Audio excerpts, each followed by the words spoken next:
Yeah, okay. Here we are. Okay, All I think right. our work here is done. That's right. I love it. Diamond, dude, it's great to have you here at the Modern Musician Studio. Thank you for taking the time to be here.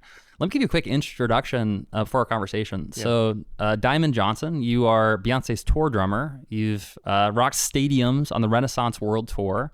You're a studio pro with credits alongside Nerd, Michelle Williams, and like you were just describing in the green room beforehand, like all the kid shows and movies and video, like just your work as a drummer has probably impacted and rippled out to a lot more lives than you're even aware of. Yeah. Which is very cool. And Wait, quick question. I have credits with Nerd? I think so. Maybe this is an example.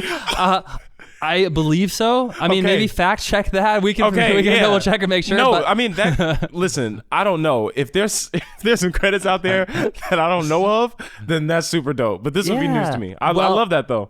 You're telling us beforehand how a lot of the work that you do, you come in as you're the first call for a lot of these folks who are looking for drum work, in their media and their content. And so because of that, there are a lot of things that come back to you. You're like, whoa, like I was in this movie or I was in this game, and that's really cool. Yeah. And I know that a big part of really like your journey right now is about the first call drum frameworks and the community that you're building to kind of share some of the lessons that you've learned from your career in drumming. So it's really an honor to have you here at the studio and have a conversation. So thank you for being here. And yeah, maybe you could share us a little bit about like your journey so far, and how does someone go from starting out from scratch to playing drums for Beyonce, the queen? Yeah. Yo, man. So how far do you want me to go back? Like, all right. So I started playing drums when I was 2 years old. Wow. That at least that's what I'm told. Like, you don't remember? I remember some snippets, and I remember that the earliest moments of memory in my life, I had a pair of sticks in my hands. Wow. Like if you go to my Instagram at the time of this recording, there's a picture of me in like preschool with this cap and gown, like graduation cap and gown, and a pair of sticks in my hands. Mm-hmm. Like I do not remember a time where drums was not a huge part of my life. It's in your DNA. Yeah, it's in my DNA. And speaking of DNA, I come from a very musical family. So, it not only were sticks put into my hands, but I couldn't have escaped it if I wanted to. It was everywhere. My mom sings. My dad sings and played organ. He was a music director, if you will, which we'll talk about later on in this conversation. But music director or minister of music at a big church, and he's a pastor now. And I come from a family of musicians and pastors. That's it. So either I was going to be a big pastor or a big musician. It was one of the two. The way my family is set up. And I chose the music route. And so, but to answer your question, how do I go from the beginning to these big stages, right? I got my start playing at a young age, and I took it very seriously at a young age. And it's crazy. We're in Orlando, Florida right now, and my uncle Randall lives out here with his family. And I was with him last night, and we were talking about how crazy my life's journey has been, and how intricate of a role my Uncle Randall and Uncle BJ played in my early music life. So just to give you an idea of how important that was, my Uncle Randall is left-handed, and he always played the drums. There's two different ways to approach a drum set. Technically three. You got the right-handed way, right-handed setup. You got the left-handed way, which is like the drums are built or set up, if you will, the exact opposite way. So it looks backwards. It's left-handed. Okay. And then you got people like me who and my Uncle Randall, who are like ambidextrous, but we play open-handed. So people still consider that left-handed. Okay. Right? But because I'm ambidextrous, I can approach the drums both ways, left and right. Wow. But I usually sit in the middle. Okay. So I play on a right-handed setup. Mm-hmm. I play left-handed on a right-handed setup. It's open-handed. So interesting. My Uncle Randall is the one that got me playing like that at a young age. And he's the reason why I am a left-handed human in life, because I was playing drums before I could write and feed myself with a spoon, right? I had sticks in my hands before pens and forks. Wow. Isn't that crazy? Right? So I was talking to him about that earlier, or last night. I was talking to him about that, and we were just talking about how crazy this was. Like, he was like, yo, man, like, you know, we couldn't see back then the things that you would be doing right now. And I didn't even have those types of things in my mind or these types of things that I'm doing now in my mind as a child. Everything was so innocent. It was like, I just want to play drums. I just love music. Like, la, la, la, la, la, right? Like, just going around, just happy, right? To just play. And I remember I started to take it more seriously. And I was watching TV, and I would see people playing behind artists on TV. And I remember talking to the family. I don't know who was in the room at the time. Maybe it was one of my uncles. But I was like, man, that's so cool. Like, you know, how does this happen? Like, with this drummer playing behind this artist and doing this, and it's like, you know, that's their job. Like, they get paid to do this. And I'm like, what? You can make money doing this? Like, that's crazy. So then I knew from a very early age, this thing that I just love doing would one day become a career. So I started to take it more seriously, like more and more and more seriously. And it was to the point where my mother would tell me to stay in instead of going outside to play. She would tell me to go downstairs to the basement and practice them drums, right? Shout out to moms for that, because honestly, it takes a village. You know, it takes a village to cultivate these talents that you recognize in kids, right, early on, to cultivate that. Would you agree with that? Like, you being a parent? Man. I mean, I think clearly you had that support. You had support from your family and the relationships, and that's so what a blessing, what a gift to have. And not everyone has that, and you know, it's possible to have the drive to, like, you know, overcome not having that support. But oh my gosh, I think a lot of people are really traumatized because they didn't have that support from their families or that encouragement to be who they are, and kind of lean into those gifts. So that's really cool that you had that. Thank you. Yeah, I only ask because I don't have any children yet, and so, you know, there's two sides of the coin to look at it. Like, one person could hear this part of the story and say, "Wow, like, we needed to call like child services because they wouldn't let you go outside and play. They made you stay in and play drums, right?" But when you see the outcome, it's like, okay, like, it was probably good that they kept you inside, right? Well, you know, I was more like, I want to stay in and play video games. Like, you know, staying in and learning to play an instrument, learning to play drums, especially when you had such a natural gift for it, I think is just, to me, that just shows the sign of a parent who's supportive. Yeah. Very supportive parent, very, very supportive parents, and very supportive family, like even extended family. It was so, what's the word I'm looking for? Maybe prevalent. I think that's the word I'm looking for. It was just so, it was everywhere all the time, right? The amount of support and focus back into that thing.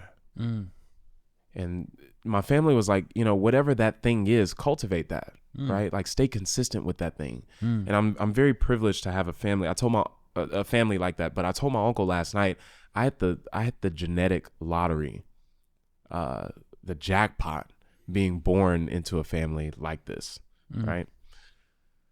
Now, with the things that happen with like my family, my mother, getting into this groove of being consistent and practicing as a kid, right? And going back to talking about how consistent I was or how focused I was at a young age on drums. Out of curiosity, like how many hours a day did you like practice? Do you remember? Yeah. And, like, So it was every waking moment, man. Like wow. The cool thing or the interesting thing about practicing by yourself at a young age is that you're probably doing a lot of the wrong things over and over and over, right? So I was doing a lot of stuff. But I think that was important because it set the foundation of work ethic that I would have in the future for the craft. So I was spending, I don't know, 8 to 10 hours in total. I still had school. So, wow. And they wouldn't let me play before school. As soon as school was over, I was playing until they told me to stop. Yeah. I would come up and take a break and I would go back in. And what I had to do, because there was no YouTube then, I feel super old saying that, by the way. Back in my day, there was no YouTube, right? There was no YouTube then. There was nothing. I didn't have a device to be able to record something that I heard that I thought was cool and then go back and study it over and over. So I remember during that time, I had to get all my ideas from what I heard at church. So I would hear what the drummer was doing at church, and then I would have to play it over and over in my head until I got home so that I could practice it. And then I would play it over and over so it would become muscle memory. Okay, so that was how I trained early on. And I think that was good for like retention, because now I can hear something really fast. And I think those, we were talking about like neural pathways and the future of Neuralink. Neuralink and like how technology will infuse with the brain. But I think I was training my neural pathways early on to have really high retention on learning music quickly. Wow. So I remember doing that, and that was a part of the reason why I was practicing so long, is because I was just trying to lock it in. I couldn't say, oh, I got an idea, let me just throw in a voice memo, play it, and be like, all right, cool, stop recording, and then come back and listen to it and say, oh, that's what I did. No, if I did not practice it and make it a part of who I was immediately, it was going to be gone. I was going to forget it. So those days were crucial in the early days. So, and I hope I'm not getting off track of any questions that you. I think this is super interesting. Okay. I appreciate that. And, I think what comes to mind is because we've had some conversations before. We met at Alex Ramosi workshop. Yep. And immediately when we started having conversations, I was like, oh my gosh, like what an incredible story. And I think it's really inspiring. And so, I mean, maybe you could share some of those aspects around one thing comes to mind just in terms of like your big break and kind of that moment for you and how it came about. So maybe you could share a little bit about like getting into the career side and some of those big pivot points for you that, something kind of, there's a fork in the road and made you who you are today. Absolutely. So, okay. Before I get there, while I'm on this journey of my younger days, something that set me up for what I'm going to tell you is when me and my mother were homeless. Wow. Okay. And I don't know if I shared this part with you I don't think so. in Vegas. So me and my mother were homeless for a brief period. We had to sleep in the car. And then our cousin opened up his doors to us. And I remember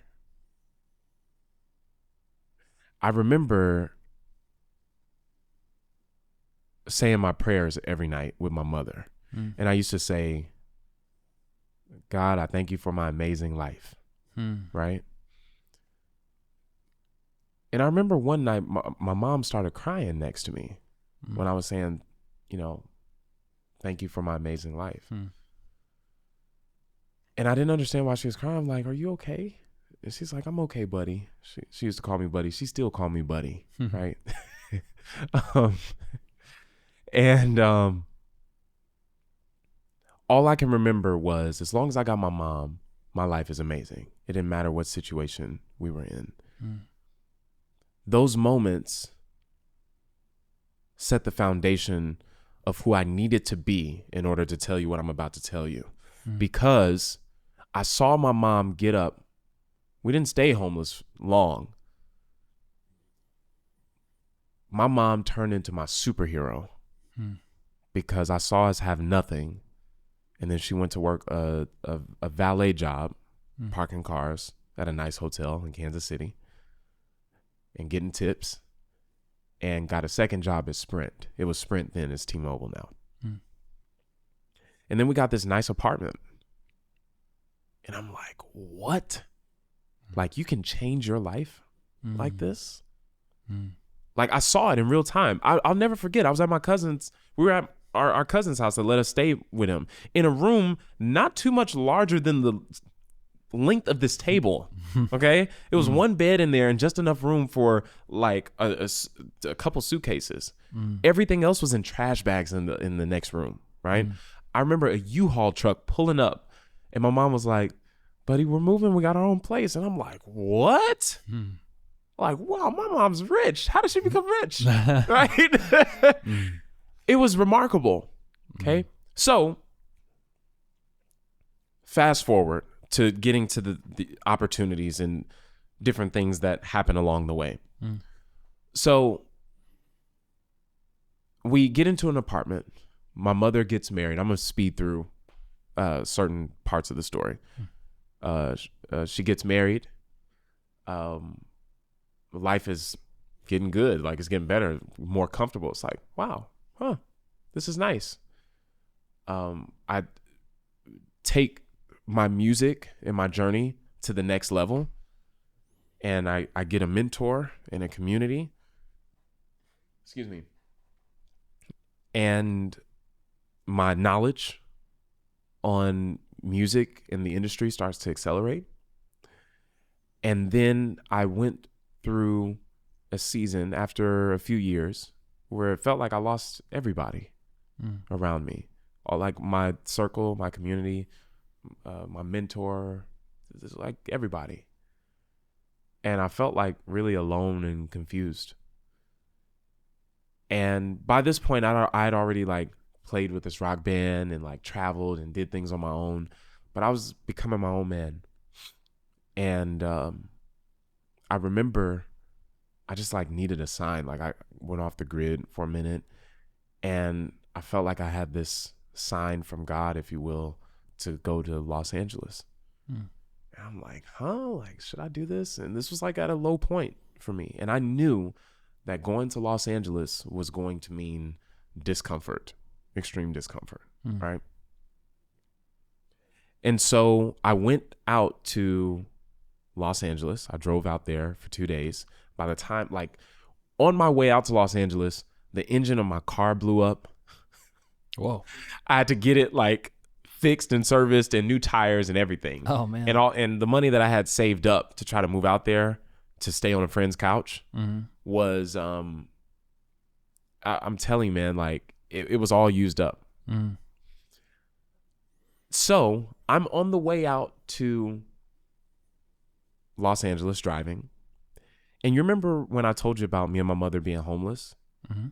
Well, it wasn't because of like just negligence or just being irresponsible. We were supposed to move to Nashville with this lady, right? And so naturally, you're cutting ties with everything in the city that you live in so you can make room for where you're about to go. Well, I think like the day before we were about to move out there, the lady called and changed her mind. Oh. So it left us with nothing. Oh, no. My grandma, because we were living with my grandma got married. She already moved. So we were supposed to be out of the house. Mom didn't know what to do. It was just an unfortunate situation. So I'm driving out to LA, reminiscing on us having the plan to stay at the lady's house in Nashville when we moved. And I'm like, I'm supposed to stay on a friend's couch in LA. And if he flakes on me, I'm going to be homeless again, right? So I'm in the car on the phone looking up safest places to sleep in my car for LA, because that's the threshold that I have in my mind, is that like, if you try to move, someone's going to flake on you. That was like the thought that I had. And you're going to be homeless. And so I'm like, let me just prepare to be homeless now, because that's just how things work. If you try to move, you're going to be homeless, and then you're going to figure it out. Right. So thank God, my boy, and shout out to Justice West. It's my boy. He had me stay on his couch, and I get out to LA. I'm staying on his couch, and my plan was to move out to LA right before the NAMM show. So I go to the NAMM show, and I run into my big brother. His name is Damo Farmer. And he's like, yo, man, what are you doing out here? I was like, man, I live here. I just moved here. He's like, what? Like, man, my company is Good People Club. I only want to work with good people. And I remember meeting you 2 years ago. This was 2 years prior to me going out to Los Angeles. So he said, man, what you doing out here? I was like, man, I live here now. He's like, man, I got to put you on everything. I'm like, what? So I didn't believe him, right? Because Damo is a huge music director. You remember I said that term would come back up later on in the conversation. So Damo is a huge music director. And he's like, yo, man, like, I'm going to put you on everything. I'm like, yeah, right. I'm here. Like, I'm just waiting on justice to flake so I can be homeless. And then figure this thing out, right? I already got the places to sleep in my car, right? There's no way that it happens this fast for people, right? But he stuck to his word. He's like, yo, what you doing? I'm like, man, I'm driving Uber. See, by the time I got to LA after my car blew up and all these crazy things happened, I only had like $200 in LA. No connections, no nothing. Just my car, a drum set, and a suitcase. That's all I had. So I was like, I need to make some money. Nobody's calling me for any gigs yet. So I got an Uber. I'm driving. Damo calls. Yo, what you doing? Man, I'm driving Uber. It's like, all right, cool. Like, you want to pull up to my studio later? Like, yeah. So I pull up, and like, we building this relationship. I'm like, oh man. So I see that he's like working on projects and producing. So I just have an opportunity to be a fly on the wall. And 1 second. Excuse me. I have an opportunity to be a fly on the wall. And then, we're building our relationship. And he's talking to me and encouraging me. And he says to me, I'll never forget this. He told me, he said, yo, man, how long you plan on being out here in LA? I was like, man, I'm going to be here for like 2 years. And then I'm going to go back to Kansas City or whatever. I'm going to make a little money out here and then go back. And he's like, yeah, right. And he's like, he said, bro, 2 years from now, you're not going to care about going back to Kansas City ever again. And he was right. He was absolutely right. And he said, man, he said, you stick around. He's like, I promise. Through the context of that conversation, he's like, yo, you're going to make $1 million with me. I promise you. Right. Over time. And we've made a lot of money together on that end. But still, I'm like, yeah, okay, whatever, right? Now, as I was in Kansas City playing drums, but like before I moved out to LA, I never made more than like $200 175 a week. That's how much I was making at the church I played at. And so Damo calls me for this funeral. He was like, hey, there's this funeral going on. It ain't paying no money. It's like $50 for the funeral, but I just needed a drummer to help out my wife at my wife's church, where this funeral, because his wife is Ruby Farmer, and she's a singer and amazing artist herself. But at her church, there was a funeral going on. So Damo called me to just help out and play drums at the church for the funeral. And after the funeral was over, no, not after. Actually, during the funeral, towards the end, he tapped me on my shoulder, and I turned around, and he's like, yo, what you doing over the next 2 weeks? And I was like, nothing. In my mind, I was like driving Uber, right? And so he says to me, yo, man, I got this gig for you, where it ain't paying no money, but it's $1,000 a week for rehearsals and the gig. And rehearsals are 2 weeks. When I tell you, Michael, my stomach dropped like to the floor, right? I was like, what? Like, I'm about to go crazy at somebody's funeral, right? Because I'm like, I'm rich. I was like, $1,000 a week? I've never seen $1,000 in that short period of time. And I'm about to get two of those $1,000? $2,000 in 2 weeks, Mike? It's crazy. So I I thought I was just rich. And he was like, man, that ain't no money. Right? And so I promise you, I'm almost about to cry on the drums because I've never seen that amount of money in my life. And so, especially not that quick. And so we did the rehearsals. The artist ended up not doing the shows, but we got paid for the rehearsals. It was $1,000 a week for the rehearsals. I was like, oh my gosh, this is crazy. I'm like, man, I'm about to go buy a bunch of stuff with this money, right? And Damon was like, nah, slow down. Like, like, slow down. You got to do this. You should do this with your money, yada, yada, yada. And so I'm like, all right, cool. Like, I'm all ears, right? And so I'm sitting with $2,000 in the bank, like, whoo, like, and I could take like 2 days off of driving Uber with this $2K, right? Because I had to keep the money coming in.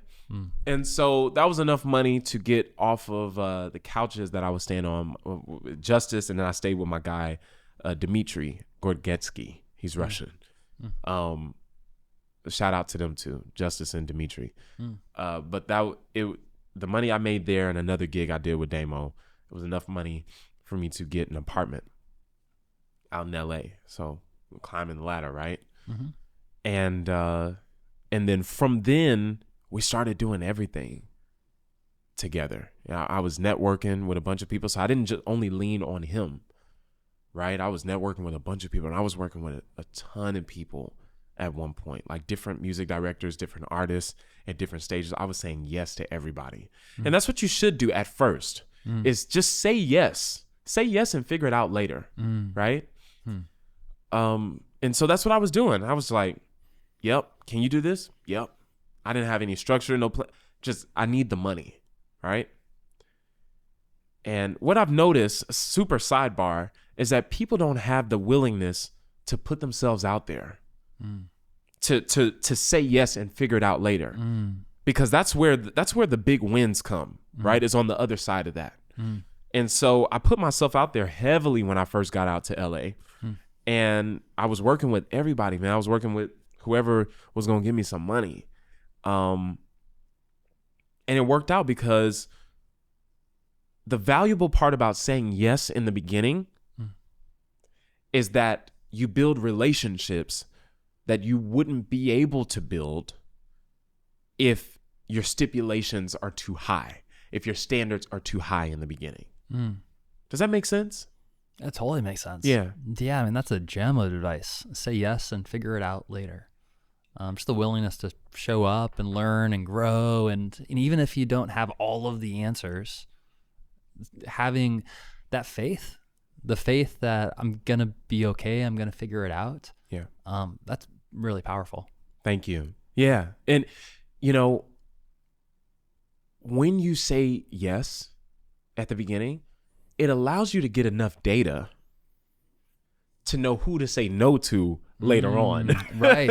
Yeah. Because you don't know who to say no to at first. Right. Right. Like there's this advice going around like the money's behind saying no. Like you got to say no. Right. Sure. And we were talking about that earlier. At the right time. Yes. At the right time. That's what they don't tell you. People don't know who to say no to at first. So saying yes at the beginning gives you the ability to say, okay, this type of person paying me this type of money with these types of requirements, I know to say no to later.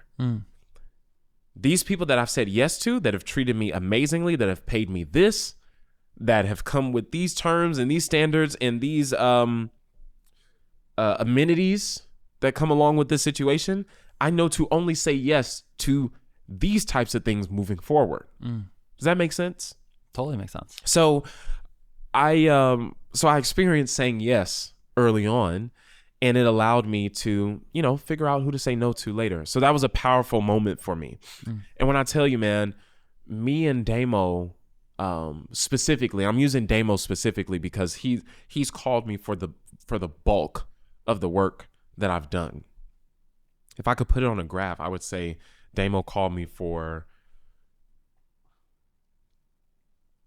75 to 80% of the jobs that I've done in Los Angeles, which is significant. Okay.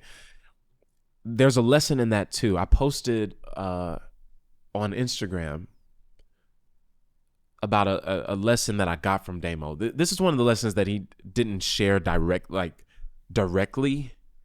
with me, but I learned through watching him, is that you don't need to have the highest quantity of connections, but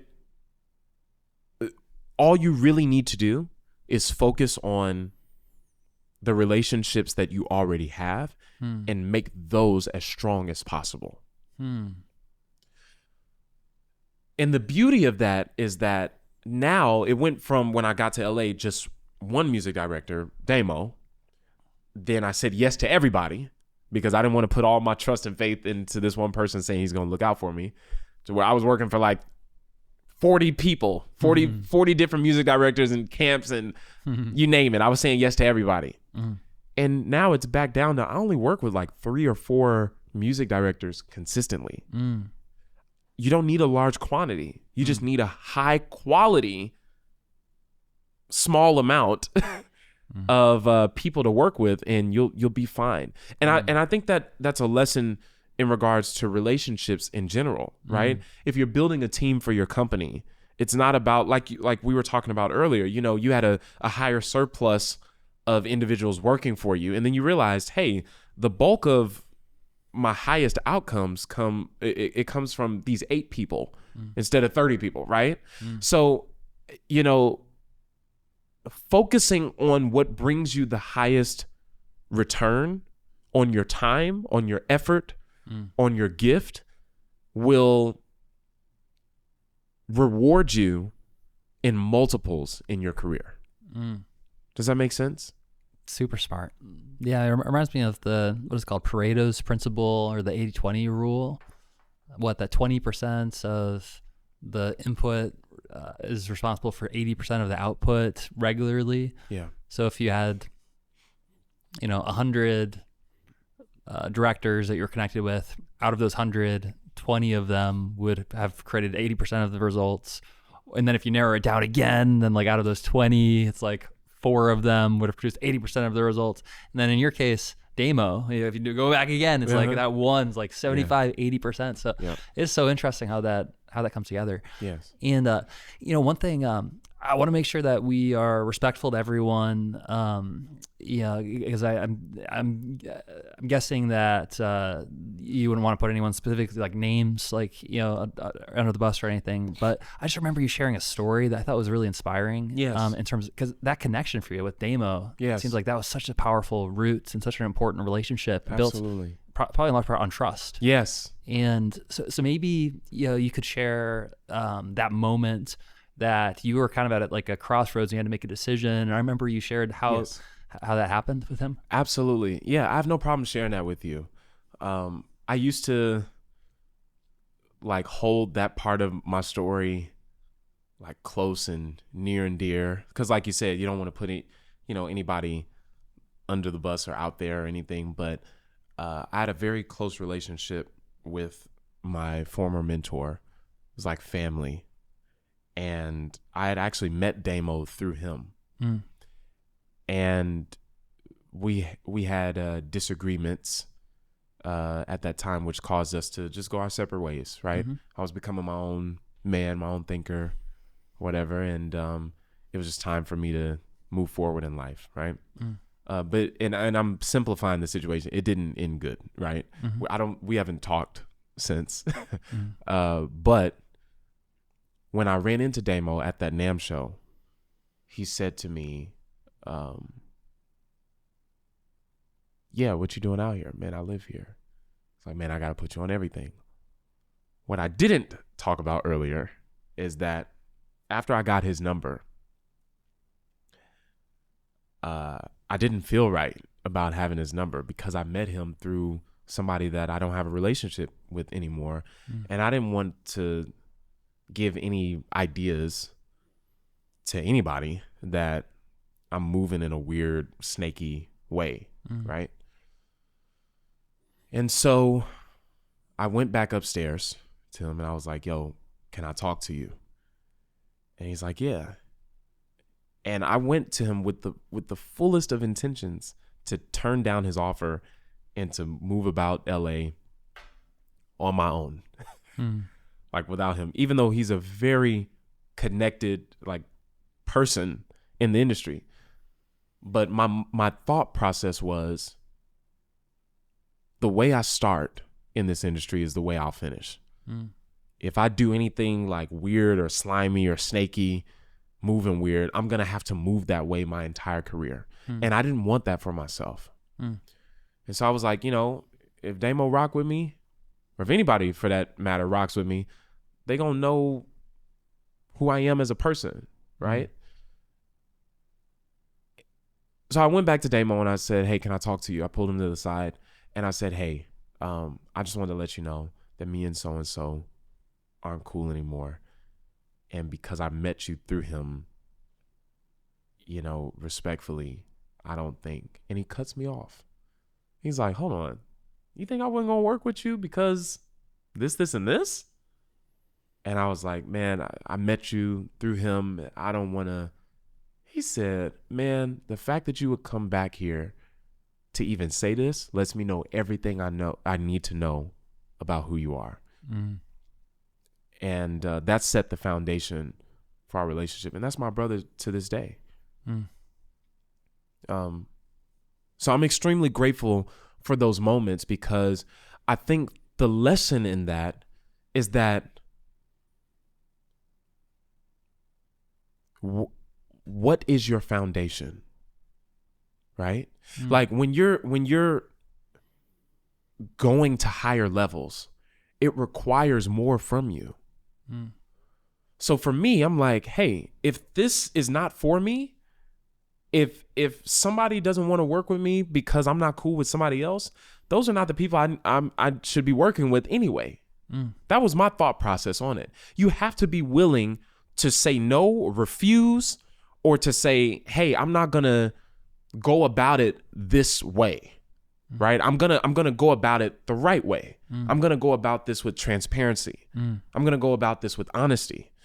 And so when that moment happened, I'm telling you, it was to this day, it was probably the scariest thing that I've ever done, because here you have this extremely connected, extremely powerful music director. This guy was working with Jay-Z and Beyoncé and a bunch of artists doing movies and everything, you name it, before I moved to LA, before he even knew my name. Super connected. And it's like, wow, you value your relationships so much, good or bad, that you were willing to come to me and say that you wouldn't work with me based on you not being cool with somebody anymore, just out of respect of the relationship. Oh, you my people. That's basically how that moment went. And so it's also one of the greatest decisions I ever made, because watch this. Imagine if, is that going to get in the mic? That's a good question. I think it's okay. The Shure SMB is pretty good at directional, but also AI is amazing at cutting out noise as well. So I think we should be good. Perfect. The crazy part is that, or the crazy thing is that I forget what I was saying. We were just talking about the story of you and transparency and honesty and how you're at a crossroads, but that relationship, really started to thrive because of that trust that you had built. Absolutely, yeah. It's just there was a key point that I had, but part of this story is that in conclusion of that point is that when I believe you will be tested. There it is. It came back to me. So I'll finish that point about you will be tested. But the fact of the matter is, Michael, is that imagine if I never said anything to him, and he found out later on through a third party that Diamond is not cool with this person, right? No matter what the story is, he's not cool with this person because of XYZ. And then he looks at me and is like, hey, I'm cool with this person too, right? Because they were cool at one point. It's like, I'm cool with that person, right? Imagine if he found out through somebody else, how that would have made me look. Right? So my thing was like, yo, if you're going to work with me, you're going to know everything about me, good, bad, truth, or lie. You will know it about me. So you can have the decision. The decision will be in your court to work with me or not. Right? There is also power in giving people a choice. Because it shows character. It shows how serious you are. My thing was, whatever's in Kansas City is in Kansas City. I'm here to learn. I'm here to grow. This is who I am. This is what's happened in my life. This is where my mindset is. Do you want to work with me or do you not? You see what I'm saying? And so those moments right there were so crucial in me being set up for the opportunities that would come later on. So, after that, he was like, he stayed true to that. He called me for the funeral to help out with his wife. He was still testing me out. At his wife's church, I'm sorry, to help out at his wife's church. He called me for that gig. I was paying $1,000 a week for rehearsals, and he said that ain't no money. And I found out it wasn't no money, because the gig after that he called me for, it was like $4,000 for one day. Wow. Yeah, and I was like, oh. And then after that, there was like award shows and TV shows. Like my first TV show was with this artist named Dave East and Teyana Taylor. And it was on the James Corden show, the Late Late Show, I believe. And it was crazy, man. Like, I remember Rance, shout out Rance, 1500 or nothing. Rance was in the back and he was watching the playback of me play the drums, like for before the show. And he was like, man, you good, but like, man, your showmanship ain't there. Like, you sound good, but people listen with their eyes. And I was like, whoa. He said, yo, man, people listen with their eyes. Like, it's all in the arms, man. Like, you gotta play with your arms. And now when you see me, when the gig calls for it, my arms is like, it's very dramatic, like super rock star. Cool. Right? And the proof is in the views. The proof is in the artists calling back, or calling you. I'm sorry. It's pretty distracting. Yes, it's distracting me. I'm very confident we can get it out of the recording. But it's the first time that's ever happened when I'm recording one of these. So it's no worries. You talk about like tests. Yeah. Right. No, I feel you.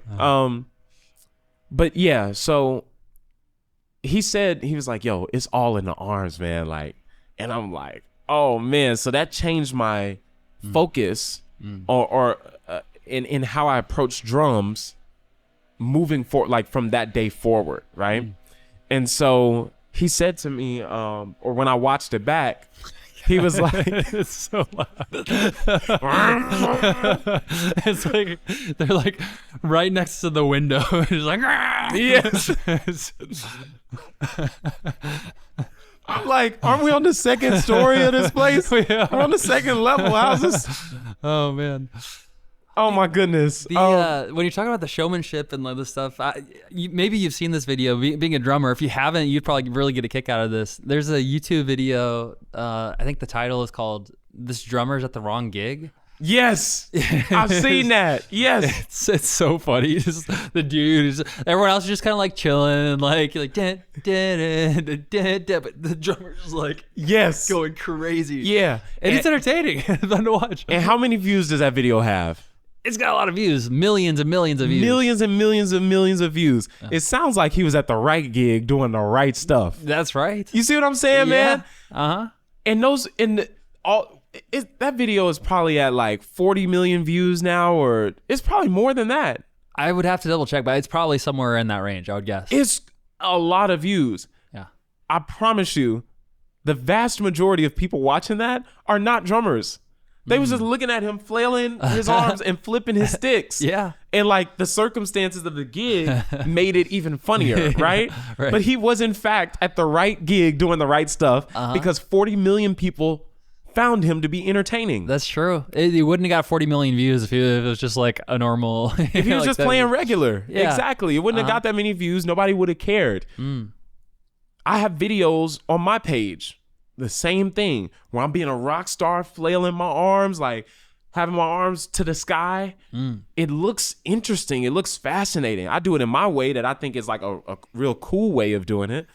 But those are some of the videos that like get the most views. Travis Barker, another example. Like, you know, he plays crazy, right? And the thing is like, it's a reason why so many people find him entertaining. He's a showman. And so when Rance told me that, like, people listen with their eyes, that changed my perspective on how I approach gigs.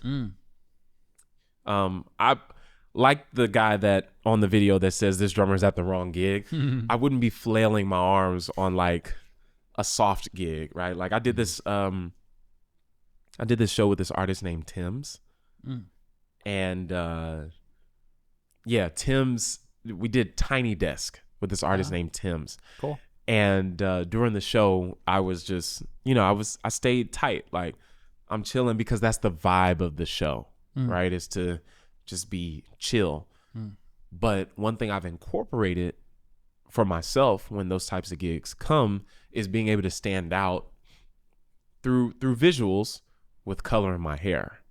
So like my hair was Tiffany blue with a few artists. My hair was Tiffany blue with the Kid Laroi, Gunna, and Beyoncé. And then on the Cowboy Carter tour, my hair was red with a star. But certain visual things will allow you to stand out, even if you have to be locked. You know, when we met at Alex Ramosey's workshop, at some point, I think it came up because, everyone's doing like hot seats and little circles, and someone heard that I was a modern musician. They're like, oh, dude, you got to meet Beyonce's drummer is here. And I was like, I wonder who's Beyonce's drummer. And then I was like, I know exactly who Beyonce's drummer is because of what you're describing, right? Like you, and my hair was blonde at the workshop. It was. Yeah. It was like a frosty blonde. Like it was almost white. Blonde. Yeah. Yeah. So, I mean, the people hear with their eyes. That's really interesting. I haven't heard it described in that way before. But, yeah.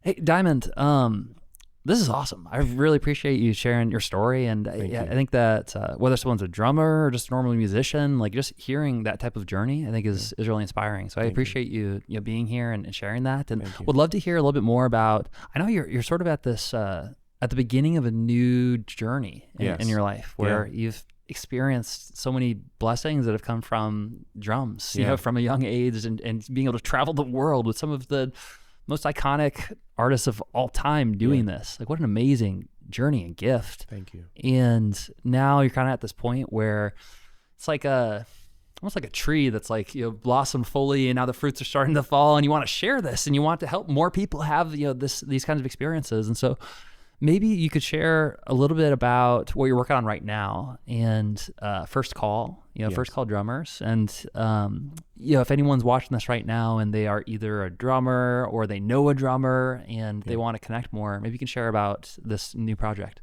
Absolutely. So, I built this thing called the First Call Drummer Community. And with us meeting in person at the workshop, I was kind of at a crossroads because I've always been interested in business, but I experienced a moment where I was helping musicians, helping creators, and then the first iteration of that business failed, if you will.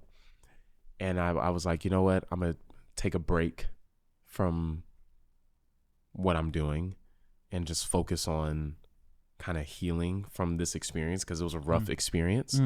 And just for we don't have to go through the whole story, but just for context too, I feel like it's worth saying that like the word failure there is like, I mean, you did some so like really incredible things with that, and I feel like you would probably agree that like maybe even like failure is it was a great learning experience for you, and it's something that really created a lot of fruit. Absolutely. But I don't want to discount what you did, because you're hearing your story. I mean, it's really cool. Thank you. But sorry, continue. No, we did a lot of amazing things with the first iteration of the business, but I think I went too far ahead. Like, it's something that will come back in the right way, but I believe the next vertical is just helping drummers right now. And so my goal over the next 12 months is to help 1,000 drummers, 1,000 serious intermediate drummers go to the next level.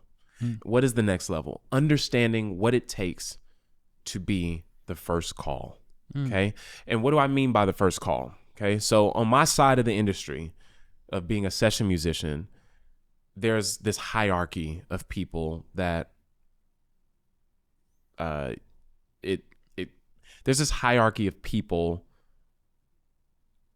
that set up tours or set up situations, right? So on the live music side, the artist wakes up and says, I want to go on tour, right?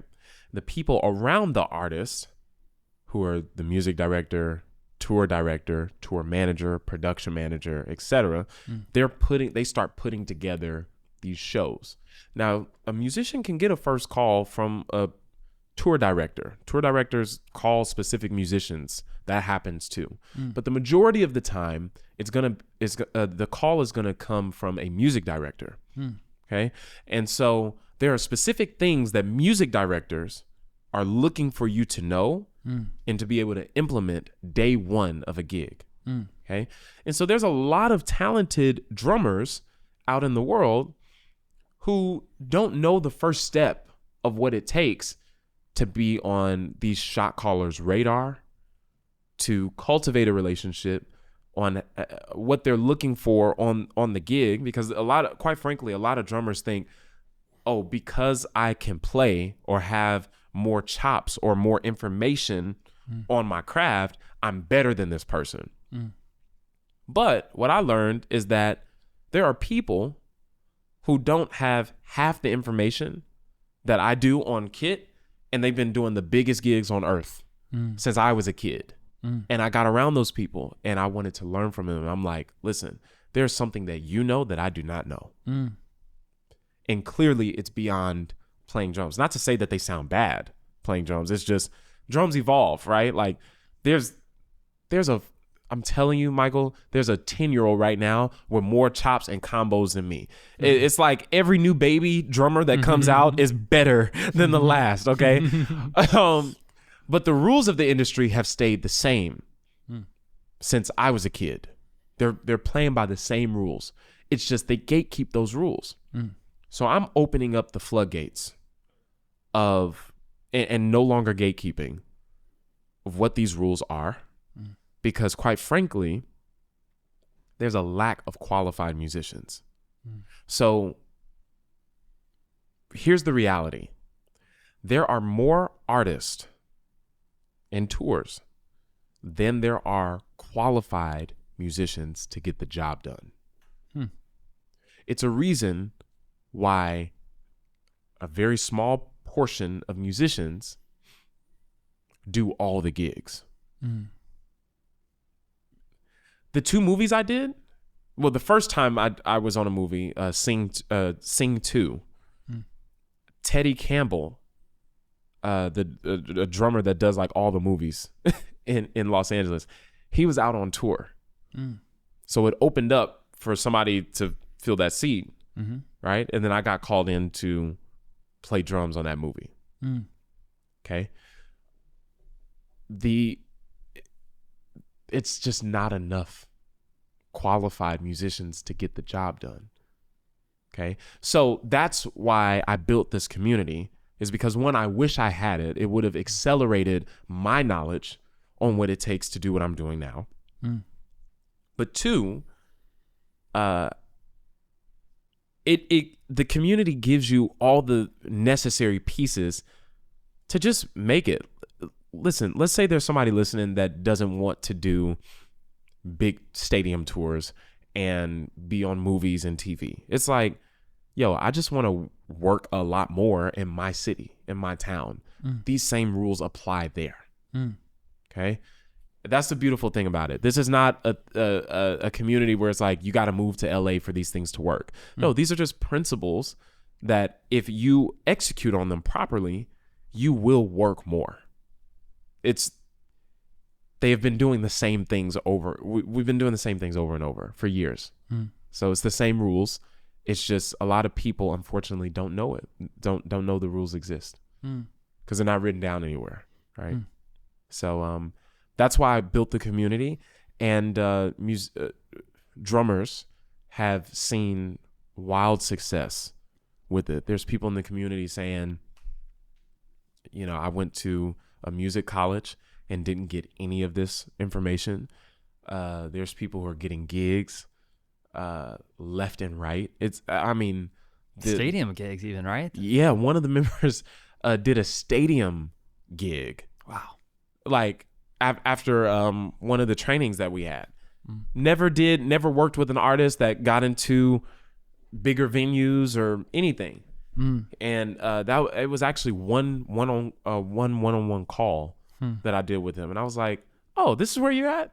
Oh, just do this." And I'm like, next 6 months, like you should see some improvement in these areas, And so, and I was even shocked at how quickly it was. It was like 3 or 4 months later. He's like, "Yo, I just did my first stadium gig." I was like, "What?" So, these things really, they really work. And for me, like I will teach the people in the community is like, hey, you get to a certain point where you only really should be aiming to work with a few people, right? There's many music directors in many different pockets.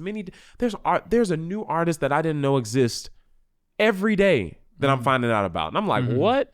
And they'll have like 10 million followers. And they'll be doing arena tours or big halls or big whatever, right? My guy Max Nudie that I've worked personally with,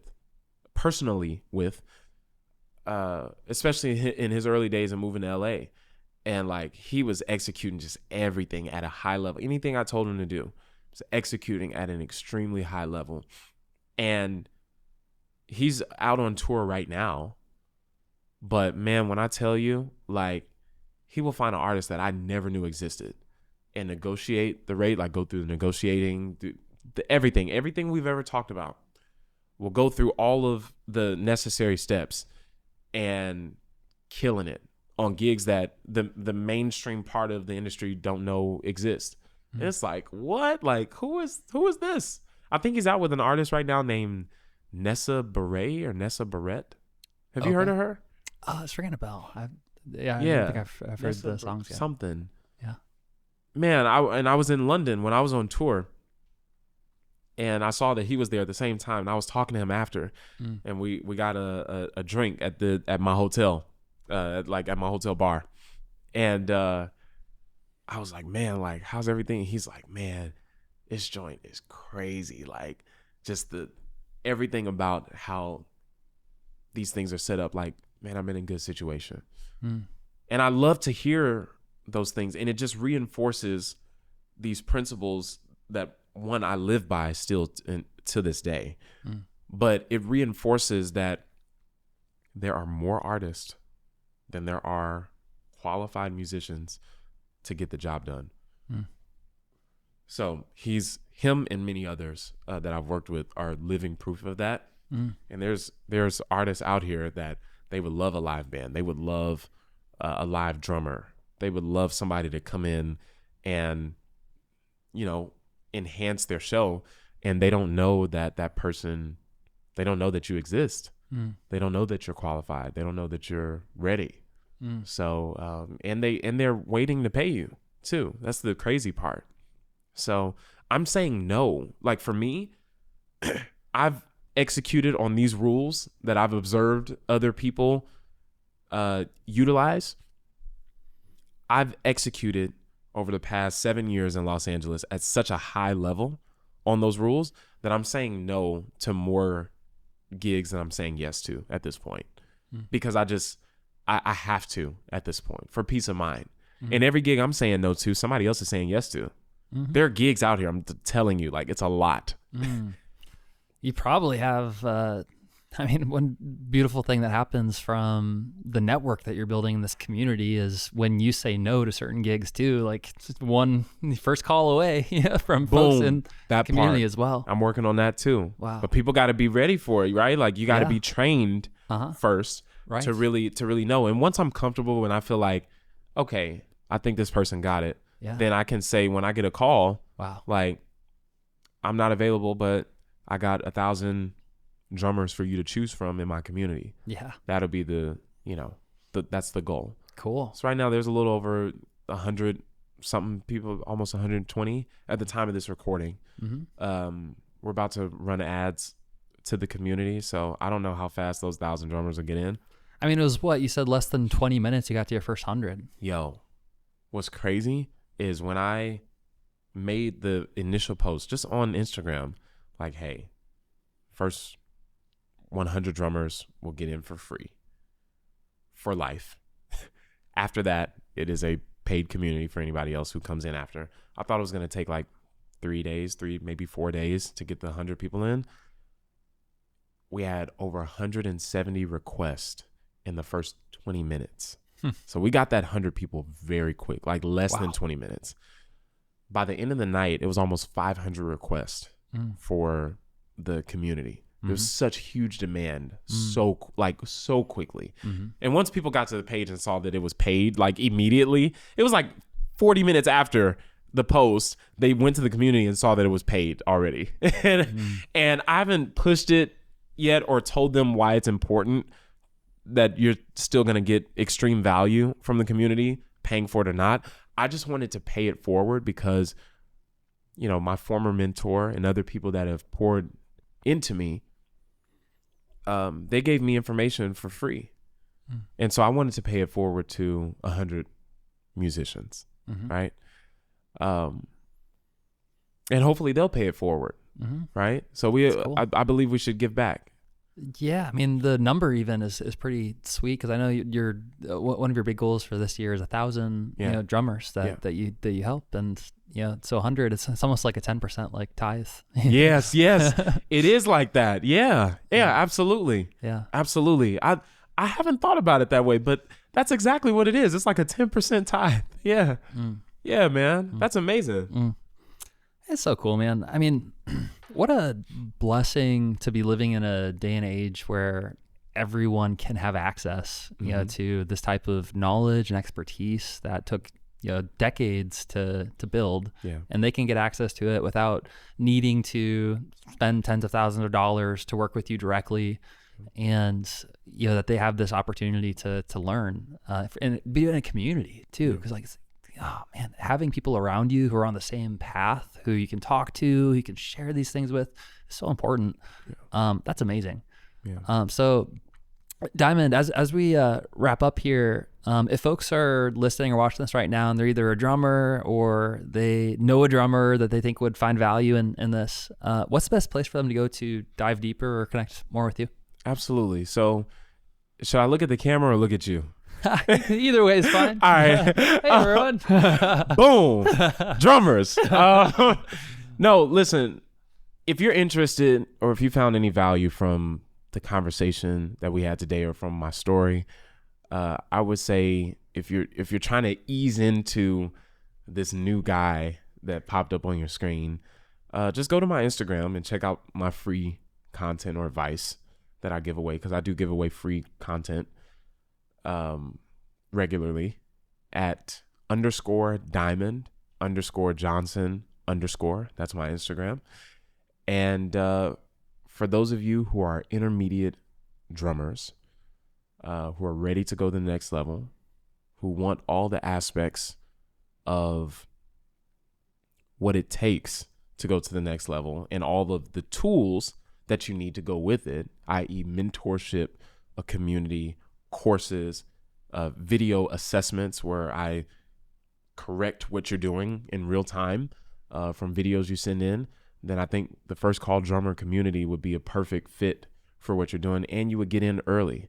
You know, it'll be 1,000 drummers for the next 12 months, but I foresee this community being really huge one day, and I would say the faster that you act, the more access that you'll have with not only me, but other people who are early into the community, and that allows you to kind of have a head start on things that we're doing as we're building the community.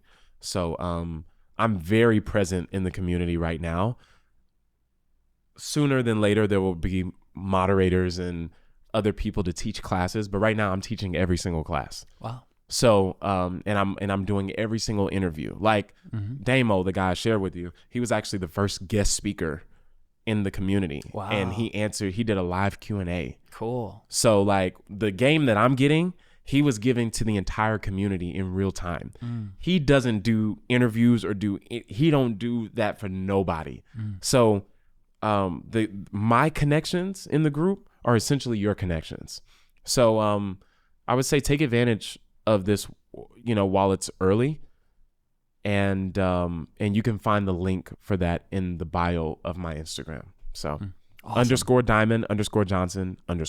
Cool. Well, we'll make sure to put all the links in the show notes too for easy access. Wherever people are watching this, just probably right below, you'll be able to click to learn more. I mean, one other thing too, I know that this is like very, you know, it's not going to be for everyone. So this is like, you know, only for the right person. But it sounds like you also might have like an application process or a way for folks who actually want to have one-on-one direct mentorship and guidance with you as well. So maybe by the time of this coming out, you might also have like an application process for that as well. I know you're kind of looking for the right person to mentor. Yeah. Not gonna be for everyone, but the community is an amazing place to start. Yeah, absolutely. Yeah. So, you know, there will be an opportunity soon for people to work with me one-on-one. And I'm honestly, you know, when I was younger, I remember begging for mentorship. Once I understood what the value of it was, I begged for my mentor. I was like, yo, I need to learn. And I would have done anything to get that information, but not only the information and not only the community, but the hands-on access that accelerated my playing, my understanding of the industry like tenfold. Like I understood what it took to navigate the industry that I'm in now in a matter of months with my mentor. We just stayed locked in for 5 years so I could make those things concrete. But like the level of, it is such a different experience to be face to face with somebody. And if you're on drums and I say, no, stop that, adjust your wrist here to get this sound out of it. Have your back posture right there. Boom. Like move your leg right here. That is people watch with, or they hear with their eyes. Right. Exactly. That kind of stuff. Like, hey, I'm watching you right now with my earplugs in and you look terrible. Right? Like that, those are things that have you go to the next level really quickly. So, yes, there will be an opportunity to have a one-on-one experience, kind of an inner circle, if you will. And I'm excited about that. And if that sounds like something that, you're interested in as a viewer, as a listener, there will be an opportunity for you to get in contact with me and my team so I can work with you personally. So cool.